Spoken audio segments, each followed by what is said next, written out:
Welcome back to the videos, guys. Today we're working on the Subaru.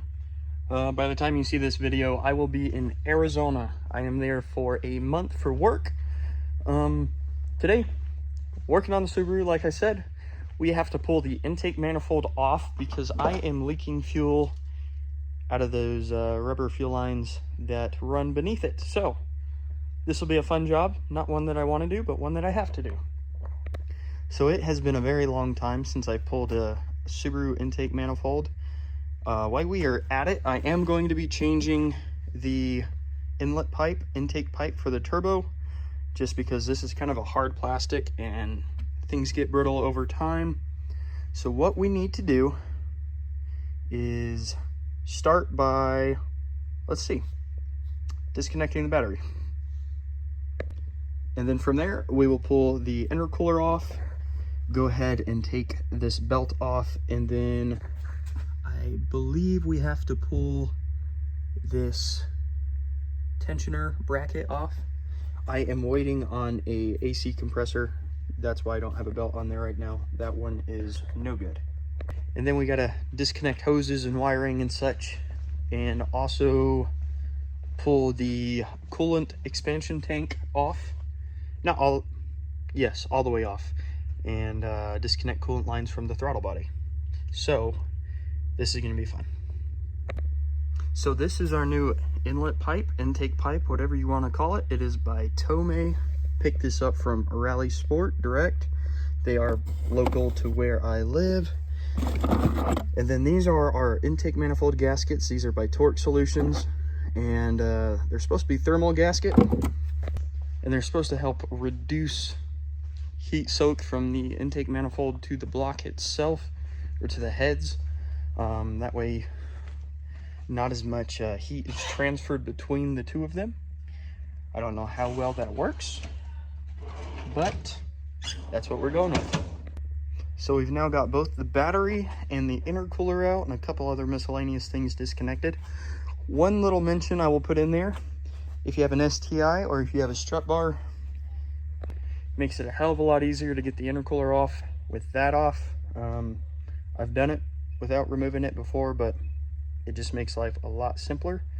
So now what we're going to do is go through, disconnect all the electrical connections that we can, all the clips, and then we'll have to move the AC compressor and the power steering pump off to the sides and pull the intake manifold off.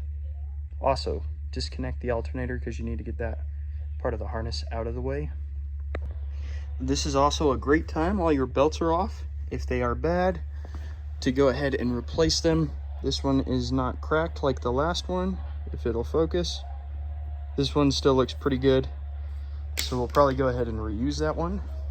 I've gone ahead, I've disconnected the bolts for that expansion tank. I have started to unplug our intake lines themselves. Alternator is undone except for this clip, because whoever got this service last, or whoever serviced it last themselves, broke the clip. So I am going to have to fish it out and get creative, but it'll break loose. And now we are going to move on to disconnecting the AC and the power steering. Hey, what are you doing, monkey bum? You helping Dad in the garage? Yeah, trying to. So this is currently the state it is in. Power steering pump is pulled, AC is pulled, and my power steering pump has been having less than optimal days. I still have to do the wiring on the driver's side, and once that is done, we are ready to pull it up and replace everything and then put it back together. So this is, so far I'm probably about an hour and a half, 2 hours into this. You're probably a 4-hour job for your first time. Once you do it a couple times, I'm sure you could do it pretty quick. But I have not worked on Subarus to this extent in a very long time, so this is a relearning process for me. So we got to remove those fuel lines, and then all of the little electrical bits on this side. This side is already taken care of. These are for your injectors, your AVCS, and one of them hooks up to your PCV. and one hooks up to your TGVs as well. Now got the entire intake manifold off, and now's a good time. You can take a look at your turbo. Mine has seen better days. You can see a few nicks in the fins there.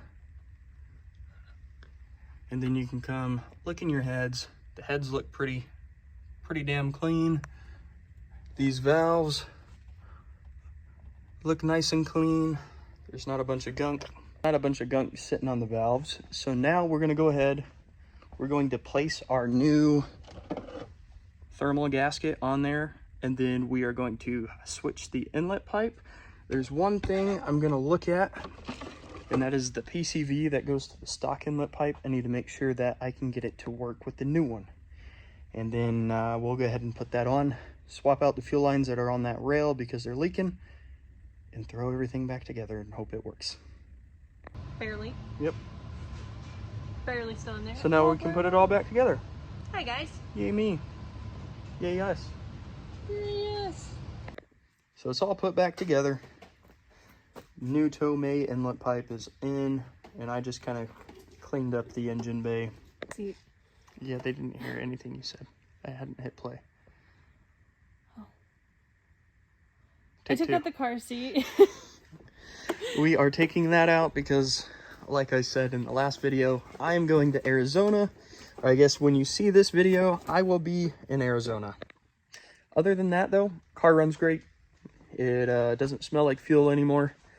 Now it just smells like power steering fluid because it was dripping a little bit off of the hard line right there. I had to loosen it a little bit to get enough room for the inlet pipe and to put the pump itself back on. In doing so, I broke that seal that it had, and I believe those are copper crush washers that are in between the two of them.